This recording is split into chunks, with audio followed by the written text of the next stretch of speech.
ప్రకాష్ రెడ్డి గారు, ఈ ఏడుగుర్రాలపల్లిలో జరిగిన రేప్ గురించి ప్రభుత్వం నుంచి కొన్ని వాదనలు వినిపిస్తున్నాయి. అది ఇంతకుముందు అంటే గత 2 సంవత్సరాలుగా జరుగుతుందని చెప్పడం కావచ్చు, దాంతోపాటు దీనికి తెలుగుదేశం పార్టీ కార్యకర్తలకి సంబంధం లేదని చెప్పడం కావచ్చు, ఇట్లాగా.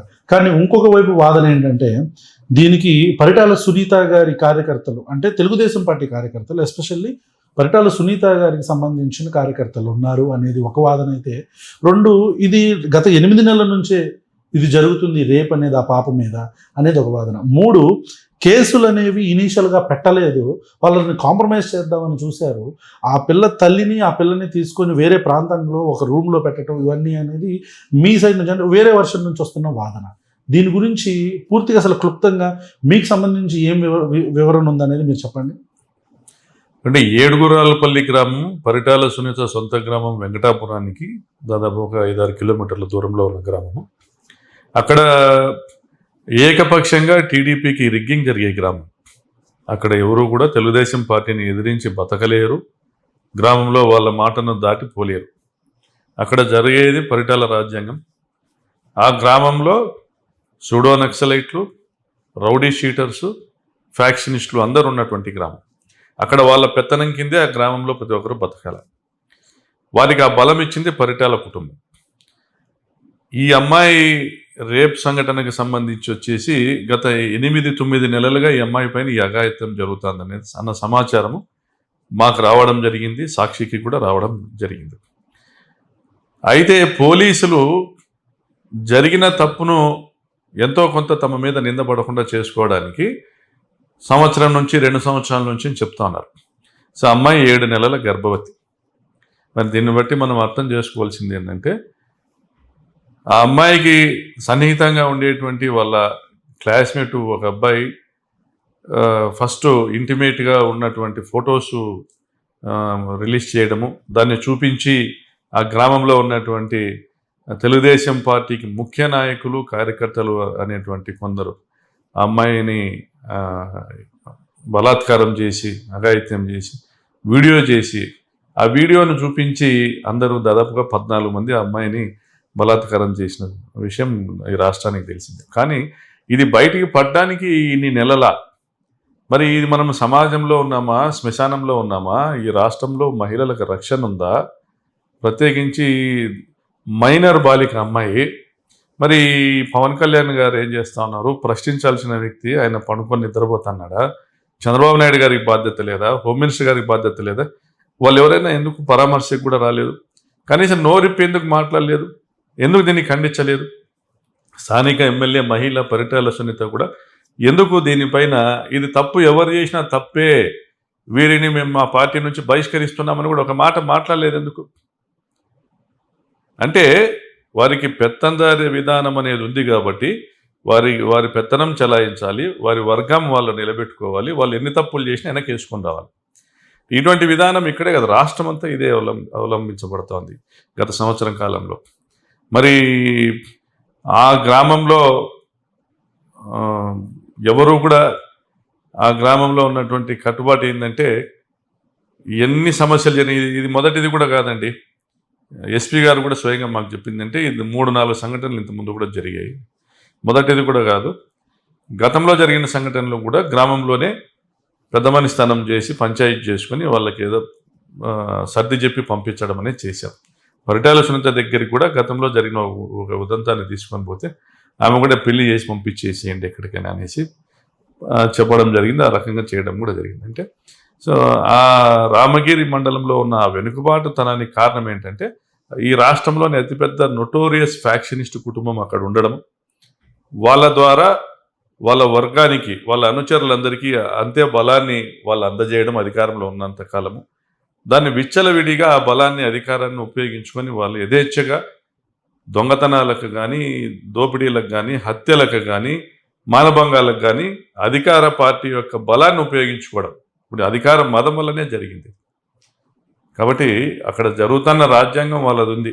చంద్రబాబు నాయుడుతో సహా ఈరోజు మద్దతు తెలుపుతా ఉన్నట్లే ఈ చర్యలను ఎవరు ఖండించలేదంటే మద్దతు తెలుపుతా ఉన్నట్లే పవన్ కళ్యాణ్ గారు కానీ, చంద్రబాబు నాయుడు కానీ.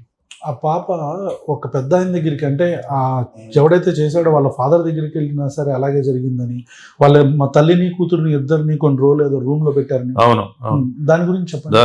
అంటే ఒక పెద్ద మనిషి దగ్గరికి సాయం కోసం వెళ్ళారు, నా మీద ఇలా చేస్తున్నారు అనేసి, ఈ అత్యాచారం జరిగిన తొలినాళ్ళలో వెళ్తే తర్వాత అతను కూడా అమ్మాయిని వాడుకున్నాడు అనేసి, మరి దాని తర్వాత ఎవరికి చెప్పినా ఉపయోగం ఉండదు అనేసి ఆ అమ్మాయి నోరు మెదపకుండా ఉండిపోవడము.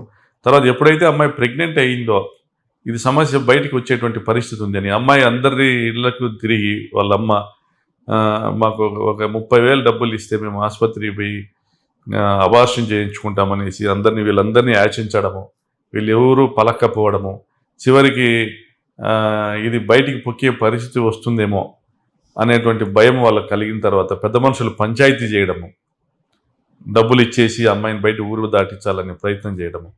దాని తర్వాత అది కూడా సాధ్యం కాకపోతే ఈ అమ్మాయిని తీసుకెళ్లి కొండల్లో పెట్టారు, రూమ్లో కాదు, పక్కన ఉన్నటువంటి కొండల్లో దాచిపెట్టంగా పోలీసులు అక్కడ పోయి పట్టుకున్నారు. కొండల్లో ఆమె నేల మీద పండుకొని ఉంది. పోలీసులు పోయి ఆమెను తీసుకొచ్చేటప్పటికి ఆడ నేల మీద పండుకొని ఉంది. వాళ్ళని పోయి ఇది బయటికి పొక్కిన తర్వాత పోలీసులు పోయి ఆ అమ్మాయిని వాళ్ళ అమ్మను తీసుకొని వచ్చి ఎస్పీ గారి సమక్షంలో హాజరు పెట్టి తర్వాత వాళ్ళని హాస్పిటల్ పంపించి దాదాపుగా ఇందులో 18 మందిని బాధ్యులుగా, ఎవరైతే ఈ రేప్ సంఘటనకు పాల్పడిన 14 మందిని, వారికి సహకరించిన వారిని, దాచిపెట్టాలని ప్రయత్నం చేసిన వారిని, పెద్ద మనిషితనం చేసి పంచాయతీ చేసిన పెద్దలను అందరినీ కలిపి 18 మందిని కేసులో పెట్టారు. ఈ రోజు వరకు కూడా మొదటి ముద్ద అయినవాడు దొరకలే. జస్ట్ ఇప్పుడే వార్త వచ్చింది, బెంగళూరులో పట్టుకున్నారంట. ఈరోజు సాక్షి పదే రాయడం, అసలు మీరు చేస్తూ ఉన్నది ఏంది, మీరు విచారణ చేస్తూ ఉన్నారా, పోలీసులు ఉన్నారా లేదా, A1 ఎవరైతే ఉన్నాడో వాడిని పట్టుకోవడానికి ఇన్ని రోజుల, దీన్ని ప్రొటెస్ట్ చేసిన వాళ్ళ మీద కేసులు పెట్టారు, ప్రశ్నించిన వాళ్ళ మీద కేసులు పెట్టారు. మీకు రాష్ట్ర మాజీ మంత్రి మేరు నాగార్జున గారు, శ్రీచరణ్ గారు, శైలజనాథ్ గారు, మేమందరూ వాళ్ళ కుటుంబాన్ని పరామర్శిద్దామని అని ప్రయత్నం చేస్తే మా మీద కేసులు పెట్టారు. దళిత సంఘాలు వాళ్ళు, బీఎస్పీ పార్టీను అందరూ కూడా మేము ఆ గ్రామానికి వెళ్తాము, ఆడ గ్రామంలో దళితుల్ని కలుసుకుంటాము, వాళ్ళకి ధైర్యం చెప్పొస్తాము, మీరు భయపడకండి, మా దళిత జాతి అంతా మీకు అండగా ఉందని చెప్పొస్తామని పర్మిషన్కి అడిగితే ఇవ్వలేదు, అరెస్ట్ చేశారు. అంటే అక్కడ ఎటువంటి రాజ్యాంగం నడుస్తుంది, దీని పోలీసులు ఈ సమాజానికి ఏమి మెసేజ్ ఇవ్వదలుచుకున్నారు, ప్రభుత్వం ఏం మెసేజ్ ఇవ్వదలుచుకున్నారు అయితే మాకైతే అర్థం కావట్లేదు. మరి సంవత్సర కాలంగా రాష్ట్రం అంతా ఇదే విధంగా ఉందనేసి మాకు భావిస్తున్నాం. ఎందుకంటే ఇటువంటి సంఘటనలు చాలా జరిగాయి. ఇదే అనంతపురం జిల్లాలో, అదే రామగిరి మండలంలో కురువ లింగమయ్య హత్య జరిగింది, పరిటాల సునీత తమ్ముళ్ళు చేశారు. జగన్ గారు కుటుంబాన్ని పరామర్శ చేసేకి వస్తే ఆ హెలికాప్టర్ ల్యాండింగ్ సమయంలో పోలీసులందరూ కూడా, బందోబస్తు చేస్తున్న, విధులు నిర్వహిస్తున్న పోలీసులందరూ కూడా ఈ ముందుకు వస్తున్న జనాల్ని నియంత్రించాల్సిన వాళ్ళు చేతులు ఎత్తేసి వెనక్కి వెళ్ళిపోయారు. జనం హెలికాప్టర్ దగ్గరికి వచ్చారు. మరి ఈ భద్రతా లోపాన్ని మేమందరం ప్రశ్నిస్తే మా మీద కేసులు పెట్టారు. ఈ భద్రతా లోపాలే కారణం ప్రకాష్ రెడ్డి జనాల్ని రెచ్చగొట్టి ఎక్కువ మందిని తీసుకొచ్చారు. సిద్ధం సభ కంటే ఎక్కువ వచ్చారా? 10 లక్షల మంది సిద్ధం సభకు వచ్చారు రాప్తాడులో. జగన్ గారు ఎక్కడికి వెళ్ళినా కూడా 1000 మంది స్వచ్ఛందంగా వస్తారు. మేము ఎవరము కూడా బండ్లు పెట్టి దోలాల్సిన పనిలో ఏం లేదు. 1000 మంది పొదిల్లో రాలేదా, సత్తనపల్లిలో రాలేదా, ఎక్కడికి వెళ్తే జనం రాలేదు? జగన్ గారు వెళ్తే ఎక్కడికి వెళ్ళినా జగన్ అంటే జనం, జనం అంటే జగన్. సో ఆ రకంగా వచ్చారంటే భద్రతా వైఫల్యము అనేది స్పష్టంగా కనపడతా ఉంది. ఇది కావాల్సిగానే ఈ ప్రభుత్వం కుట్ర చేస్తూ ఉంది. జగన్మోహన్ రెడ్డిని అంతమొందించాలన్న కుట్ర చంద్రబాబు నాయుడులో ఉంది. మీకు గోరంట బుచ్చయ్య చౌదరిని తల నరికితే తప్పేంటి అని మాట్లాడడం ఏంటి? పాము చచ్చేంత వరకు కొట్టాలనేసి అయ్యన్న పాత్రుడు మాట్లాడే మాటలు, జగన్మోహన్ రెడ్డిని భూస్థాపితం చేస్తామని చంద్రబాబు మాట్లాడే మాటలు, ఇవన్నీ గమనిస్తే నిన్న ఆయన బుల్లెట్ ప్రూఫ్ వాహనాన్ని సీజ్ చేసేటువంటి పరిస్థితిని, ఇవన్నీ గమనిస్తే జగన్మోహన్ రెడ్డిని తుదముట్టిస్తే ఈరోజు తెలుగుదేశం పార్టీని ప్రశ్నించేవాడు ఈ రాష్ట్రంలో ఎవ్వడూ మిగలడనేటువంటి ఒక ఆలోచనతోనే తెలుగుదేశం పార్టీ ప్రభుత్వం నడుస్తాను. పేదలకు సాయం చేద్దాం, మాట నిలబెట్టుకుందాం, పథకాలు ఇద్దాం, ఉద్యోగాలు ఇద్దాం, ప్రజల మన్ననలతో మళ్ళీ అధికారంలోకి వద్దామనే ఆలోచనలో వాళ్ళు లేరు. ఇప్పటికే ఈ సంవత్సర కాలంలోనే ప్రజలకు అర్థమైపోయింది ఈ తెలుగుదేశం ప్రభుత్వం పవన్ కళ్యాణ్, చంద్రబాబు నాయుడు వీళ్ళందరూ కూడా, లోకేష్, వీళ్ళంతా కళ్ళబొల్లి కబూర్లు చెప్పి మోసం చేసి అధికారంలోకి వచ్చారు. ఈరోజు 5 సంవత్సరాల పాటు మమ్మల్ని పస్తులు పడుకోబెట్టబోతున్నారు. వీళ్ళు ఈరోజు ఇక్కడ ప్రజాస్వామ్యం ఉండదు, ప్రశ్నించమని గొంతు నొక్కుతారు, ఇదే జరగబోతా ఉంది అనేసి ప్రజలకు అర్థమైంది. దీన్ని ప్రశ్నించాల్సిన ప్రతిపక్షం కూడా, మీరు ఇది ఒక కాంట్రవర్సీ కావచ్చు, కానీ ప్రతిపక్షం కూడా ప్రశ్నించాల్సిన స్థాయిలో కమ్యూనిస్టులు కానీ, కాంగ్రెస్ పార్టీ కానీ, వైఎస్ఆర్ కాంగ్రెస్ పార్టీ కానీ అందరూ కూడా దీన్ని ఎదిరించాల్సిన స్థాయిలో అందరూ ఎదిరిస్తే జగన్మోహన్ రెడ్డి వరకు వెళ్ళలేరు. 175 మంది ఉన్నాం మేము, ఓడిపోయిన వాళ్ళము, గెలిచిన వాళ్ళము. అన్ని నియోజకవర్గాల్లో కూడా ప్రజలకు జరుగుతుండేటువంటి అన్యాయాన్ని ప్రశ్నించేటువంటి పరిస్థితి వస్తే అందరినీ లోపలికి వేస్తారా, జైలుకి పంపిస్తారా? జగన్మోహన్ రెడ్డి గారి మీద ఏమైనా కేసులు పెడతారు? ఈరోజు రాష్ట్రంలో ఎంతమంది మీద కేసులు పెడుతున్నారు? అక్రమంగా నా మీద 4-5 కేసులు పెట్టారు. విజిలెన్స్ ఎంక్వైరీలు అన్నారు. లింగమయ్య హత్య జరిగితే దాన్ని ప్రశ్నించినందుకు కేసులు పెట్టారు. హెలికాప్టరు భద్రతా వైఫల్యానికి నేను కారణమని కేసులు పెట్టారు. మా ఎంపీటీసీల్ని మండల మెజిస్ట్రేట్ సమక్షంలో, పోలీసుల సమక్షంలో కిడ్నాప్ చేస్తా అంటే ఆడ అడ్డుకొని ధర్నా చేసినందుకు కేసులు పెట్టారు. ఏడుగుర్రాలపల్లిలో ఒక దళిత బాలిక కుటుంబాన్ని బలాత్కారానికి గురైంది, అన్యాయానికి గురైంది. ఆ కుటుంబాన్ని పరామర్శిద్దామనేటువంటి మా ప్రయత్నాన్ని పోలీసులు అడ్డుకున్నారు. మేము ఆ గ్రామానికి దాదాపుగా 10-15 కిలోమీటర్ల దూరంలోనే మమ్మల్ని ఆపారు, ప్రివెంటివ్ అరెస్ట్ చేశారు. అయినా కూడా ఆ గ్రామంలో గొడవ జరిగింది. దాంట్లో ప్రకాష్ రెడ్డి కుట్ర ఉందని మళ్ళీ నా మీద కేసు పెట్టారు. మీరు ఏడుగురాలపల్లి ఆ విక్టిమ్ని కలవడానికి వెళ్ళారా? కలిసే ప్రయత్నం చేశాము. ఉషమ్మను పెనుగొండ దగ్గర ఆపారు. నన్ను మేరీ నాగార్జున గారిని మద్దిలచెరు గ్రామంలో ఉండగా, మా పార్టీ కేడర్ అంతా మద్దిలచెరు గ్రామానికి వచ్చింది. అక్కడ మేము ఉండగా, మద్దిలచెరు సుధీర్ రెడ్డి వాళ్ళ ఇంట్లో ఉండగా అక్కడికి వచ్చి ప్రివెంటివ్ అరెస్ట్ చేస్తున్నామన్నారు. మరి ఇంటికి అనంతపూర్కి తీసుకొచ్చారు. యాక్చువల్గా ఆ రోజు పేరూరులో సంఘటన జరిగింది ఒకటి. పేరూరు పరామర్శకి ప్రకాష్ రెడ్డి వస్తున్నాడని కొంతమంది ఆత్మకూరు మండలం నుంచి వచ్చారు. ఆ వెహికల్ని ధ్వంసం చేశారు టీడీపీ వాళ్ళు. ధ్వంసం చేసి 2 వెహికల్స్ ధ్వంసం చేశారు టీడీపీ వాళ్ళు. ధ్వంసం చేసి వాళ్ళని కొట్టారు. అది కేసు అవ్వలే. ఒక పోలీస్ కానిస్టేబుల్ కేసు పెట్టాడు. ఇక్కడికి వచ్చిన వాళ్ళు మా ప్రకాష్ రెడ్డి అనుకుంటే మిమ్మల్ని ఏమైనా చేస్తాడు, ఈరోజు ప్రభుత్వ కార్యక్రమం జరుగుతుంది, దాన్ని ఆపమని చెప్పి పంపించాడు మమ్మల్ని అనేసి ప్రకాష్ రెడ్డి చెప్పినట్లుగా, వాళ్ళు పలికినట్లుగా ఒక కేసు పెట్టారు. ముద్దాయిలుగా రెంటెడ్ వెహికల్ డ్రైవర్ను, మా ఆత్మకూరు మండల కన్వీనర్ను, నన్ను పెట్టారు. జడ్జి గారు అడిగారు మొన్న జరిగినటువంటి ఆర్గ్యుమెంట్స్లో, నాకు స్టే ఇచ్చారు ఆ కేసు మీద. మరి ఈ క్లయింట్ ఆ విలేజ్కి చేరుకున్నాడా, మీరు కేసు పెట్టిన సంఘటనా స్థలం చేరుకున్నాడా అని అడిగాడు. ఎఫ్ఐఆర్లో రాసింది ఆయన మద్దిలచెరులో ఉన్నాడని మీరు రాసిన కంప్లైంట్లోనే రాసింది అంటే, లేదు సార్ అక్కడ లేడు అంటే. మరి ఎలా కేసు పెట్టారని అడిగారు. కుట్ర సార్ అన్న, ఇట్లా 120B అని కుట్ర అంటే ఇలా 100 మంది మీద పెట్టచ్చు మీరు అనేసి ఆయన స్టే ఇచ్చారు కేసు మీద. నా మీద పెట్టిన ప్రతి ఒక్క కేసు పోలీసులు పెట్టిన కేసే, ప్రభుత్వం పెట్టిన కేసే. అంటే ప్రభుత్వాన్ని ప్రశ్నించేవాడిని గొంతు నొక్కడం అనే దానికి లైవ్ ఎగ్జాంపుల్ నేను. మీ తరపు నుంచి ఆ ఏడుగురాలపల్లిలో ఉన్న రేప్ విక్టిమ్కి మీ తరపు నుంచి ఏం డిమాండ్ చేస్తున్నారు ఒక ప్రతిపక్ష నాయకుడిగా? అట్ ది సేమ్ టైం మీరు లీగల్గా కానీ పొలిటికల్గా కానీ వాళ్ళకి ఏమైనా సపోర్ట్ ఇద్దాం అనుకుంటున్నారు? మేము ఎస్పీ గారిని కలిసినప్పుడు కూడా అడిగింది, ఆ అమ్మాయి ఐడెంటిటీని ఎవరికి చూపించకండి, so she should be protected.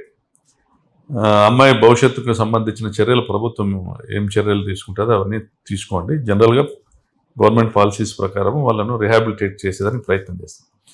మా పార్టీ నిర్ణయం కూడా ఆ కుటుంబానికి ఆర్థిక సాయం చేయాలనేసి మేము కూడా భావించడం జరిగింది. మరి ఆ అమ్మాయి చదువుకొని ఒక కొత్త జీవితాన్ని అమ్మాయి ప్రారంభించేటువంటి అవకాశం, అమ్మాయికి ప్రభుత్వం ఉద్యోగం ఇచ్చి, అమ్మాయికి చదువులు చెప్పించి ఉద్యోగం ఇప్పించి వారి కుటుంబానికి ఆర్థిక సాయం చేయాలనేసి మేము కోరుతున్నాం. రెండోది, ఇటువంటి నేరాలు ఎందుకు జరుగుతున్నాయనే దాని మీద ప్రభుత్వం కూలంకుషంగా డిబేట్ జరపాలి. అన్ని రాజకీయ పక్షాలతోనూ మహిళా సంఘాలతోనూ. అంటే సంవత్సరం పాటు రేప్ చేయడం అనేది అంటే విశృంఖలత్వం. ఈ విశృంఖలత్వం వెనకలున్న ధైర్యం ఎవరు, వారి బలం ఏంది అంటే ఇక్కడ ఎవరు ప్రశ్నించే వాళ్ళు లేరని పోలీస్ అలసత్వం వెరీ ప్రైమ్ రీజన్. మేము అధికారంలో ఉన్నామనేది మరొక ప్రైమ్ రీజన్. మేము ఏం తప్పు చేసినా వెనకేసుకొచ్చుకునే నాయకత్వం వెనకల మేము ఉన్నాము, మాకు ఆ నాయకత్వం అండగా ఉందనేది ప్రైమ్ రీజన్. ప్రతి ఒక్క ఎమ్మెల్యేకి చంద్రబాబు నాయుడు గారు చెప్పాల్సింది, మీ నియోజకవర్గాల్లో ఎటువంటి అన్యాయాలు జరిగినా అక్రమాలు జరిగినా మీ మీద చర్యలు తీసుకుంటాము నేరుగా అనేసి చెప్పి ఉండాలా. అలా చెప్పుంటే జగనన్న 5 సంవత్సరాల లాంటి పరిపాలన జరిగేది. జగన్మోహన్ రెడ్డి గారు క్లియర్గా మా ఎమ్మెల్యేలు ప్లీజ్ ఏవైనా కూడా పరిశీలించి ఇఫ్ దే ఆర్ కన్సిడరబుల్ అండర్లా చేయండి, మీరు ఎమ్మెల్యేల మాట వినాల్సిన పని లేదు అని ఎస్పీలకు చెప్పేవారు. అవునా? 100%. దానివల్ల మాకు కొన్ని నష్టాలు కూడా జరిగినాయి. మేము దానివల్ల మా ఫేసు పోగొట్టుకోవడం కూడా చాలా సందర్భాల్లో జరిగింది. అంటే క్రైమ్ని అడ్డుకట్ట వేయాలని రాజశేఖర రెడ్డి గారు పెనుగొండ నియోజకవర్గంలో ఫ్యాక్షన్ని ఆపాలి అంటే ఫ్యాక్షన్ కుటుంబాలకు టికెట్లు ఇవ్వకూడదని ఆపారు. ఇవ్వలేదు. శ్రీరాములు అనే బీసీ వ్యక్తికి ఇచ్చారు, బీసీ నాయకుడికి. దాని తర్వాత డీలిమిటేషన్ అయింది, తర్వాత నాకు అవకాశం ఇచ్చారు. మరి ఈరోజు జగన్మోహన్ రెడ్డి గారు కానీ చంద్రబాబు నాయుడు గారు కానీ ఫ్యాక్షన్ కుటుంబాలను మీరు రాజకీయాల్లో టికెట్లు ఇవ్వడం అనేది మీరు ఆపాలి. వాళ్ళలో పూర్తి స్థాయిలో మార్పు వచ్చింది అన్నటువంటి కుటుంబాలను మీరు కంటిన్యూ చేయొచ్చు. వీళ్ళు ఫ్యాక్షన్ ఆధిపత్యం చలాయించాలనేటువంటి వ్యవహారం వీళ్ళ దగ్గర లేదు. అక్కడ ఉన్నటువంటి సహజ వనరులపైన దోపిడీ చేయాలనేటువంటి స్వభావం వీళ్ళలో లేదు. ప్రభుత్వానికి సంబంధించినటువంటి గైడ్లైన్స్లోనూ చట్ట ప్రకారం వీళ్ళు వ్యవహరిస్తున్నారన్న వాళ్ళకి మీరు ఏ పార్టీ అయినా టికెట్లు ఇచ్చుకోవచ్చు. కానీ మేము అధికారంలో ఉన్నాం, అధికారంలో ఉన్నప్పుడు ఎవరి మీదైనా దాడి చేయొచ్చు, ఎవరినైనా చంపొచ్చు, ఎవరి ఆస్తులైనా లూటీలు చేసుకోవచ్చు అని అనుకునేటువంటి వాళ్ళను తప్పనిసరిగా 2 రాజకీయ పార్టీలు దూరం పెట్టకపోతే ఇది ఇలాగే కొనసాగుతుంది.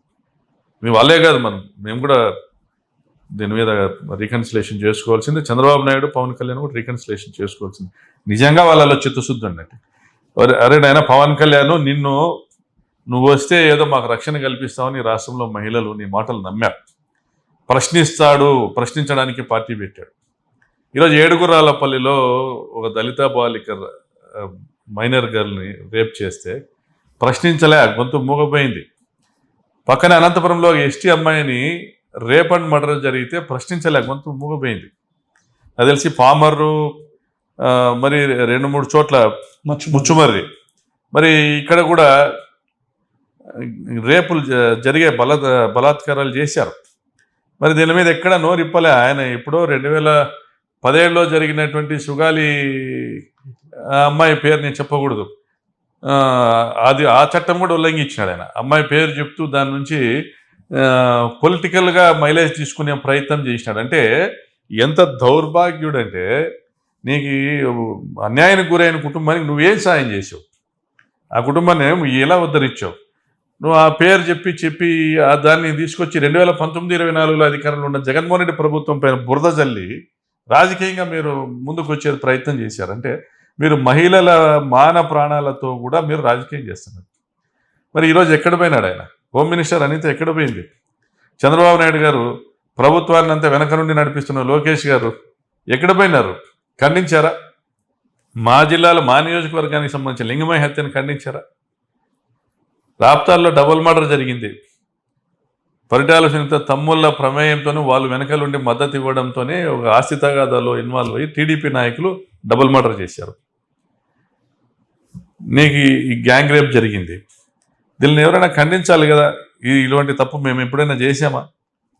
మీ ప్రభుత్వం ఒకవేళ వస్తే ఆ విక్టిమ్ ఎవరైతే ఉన్నారు, గ్యాంగ్ రేప్ విక్టిమ్, ఆవిడికి మీరు ఎలాంటి భరోసా ఇస్తారు? ఆ కుటుంబాన్ని కూడా మేము బయటికి కనపడే విధంగా వాళ్ళని ఎక్స్పోజ్ చేయకోకుండా ప్రొటెక్ట్ చేయడం అయితే చేస్తాము. వారి భవిష్యత్తుకు ఏం చర్యలు తీసుకోవాలో అల్టిమేట్గా జస్టిఫికేషన్ జరగాలి. వాళ్ళ మైండ్లో నుంచి ఈ సమాజం పైన ఒక ద్వేషం ఏదైతే ఉందో ఏర్పడి ఉంటుందో అది పోగొట్టే విధంగా నీతి బతుకుంది, న్యాయం బతుకుంది ఇంకా సమాజంలో, మా కోసం ఆలోచన చేసేవాళ్ళు, మాకు అండగా నిలబడేవాళ్ళు, మమ్మల్ని గుండెలు కత్తుకొని కాపాడేటువంటి ముఖ్యమంత్రి ఉన్నాడు అనేటువంటి స్థాయిలో వాళ్ళకి సాయం చేస్తాం. జగన్మోహన్ రెడ్డి గారు మనసున్నటువంటి మహారాజు. జగన్మోహన్ రెడ్డి ఎంతసేపు కూడా సాయం చేద్దాము, ప్రేమను పంచుదామనే నైజమే తప్ప ఒక రకంగా చాలా అమాయకుడు కూడాను ఆయన. ఇన్ని కుట్ర రాజకీయాలు తెలియదు ఆయనకి అనేటువంటి నైజమే తప్ప ఆయన ఎప్పుడూ కూడా దౌర్జన్యాన్ని సహించలే, వ్యతిరేకిస్తూనే వచ్చినాడు. తమ శత్రువర్గాలందరికీ ప్రొటెక్షన్ ఇచ్చాడు, అందరికీ గన్మెన్లు ఇచ్చాడు, వాళ్ళకి ఇవ్వాల్సినటువంటి మెజర్స్, నీడీ మెజర్స్ ప్రకారం ప్రొటెక్షన్ ఇచ్చాడు. అందరినీ తెలుగుదేశం పార్టీని ఆయనే ప్రొటెక్ట్ చేసుకుంటూ వచ్చాడు. మాలాంటి వాళ్ళనే కంట్రోల్ చేసేటువంటి విధానాలు చెప్పుకుంటూ వచ్చాడు. మేము ఎక్కడా కూడా మేము అటువంటి పద్ధతిలోనే లేము కదా సార్. మాకు అభివృద్ధి కావాలనుకుంటున్నాం, సంక్షేమం మీరు చేస్తున్నారు, అంతే తప్ప మాకు అటువంటి విధానమే లేదు కదా అన్నా కూడా ఆయన ఎక్కడైనా ఎవరైనా మీకు ఫాలోయర్స్ అటువంటి పరిస్థితిలో ఉన్నా కూడా వార్న్ చేయండి అని చెప్పుకుంటూ వచ్చాడు. సో మేము ఈ కుటుంబాన్ని, దళిత మహిళ కుటుంబాన్ని తప్పనిసరిగా వాళ్ళ కుటుంబము ఫ్లరిష్ అయ్యే విధంగా ఏం చర్యలు తీసుకోవాలి అన్నీ తెలియజేస్తాం. ఆ అమ్మాయి ఇప్పుడు నైన్త్ స్టాండర్డు అమ్మాయి, బహుశా ఇంకొక 4 సంవత్సరాలు ఈ ప్రభుత్వం ఉండొచ్చు. సో ఆ పాటికి మేము అధికారంలోకి రాగానే డిగ్రీ కూడా పూర్తి చేస్తారు ఈ అమ్మాయి. తప్పనిసరిగా ప్రభుత్వ ఉద్యోగం ఇస్తాం. వారికి భూమి కూడా, ప్రభుత్వం నుంచి భూమి కూడా, వ్యవసాయ భూమి కూడా ఇప్పించేటువంటి ఏర్పాటు చేస్తాం. కనీసం 10 లక్షల రూపాయలు వారి కుటుంబానికి ఆర్థిక సాయం చేస్తూ, నా నియోజకవర్గం కాబట్టి నేను కూడా వ్యక్తిగతంగా కూడా ఆ కుటుంబానికి ఆర్థిక సాయం అయితే తప్పనిసరిగా చేస్తాను.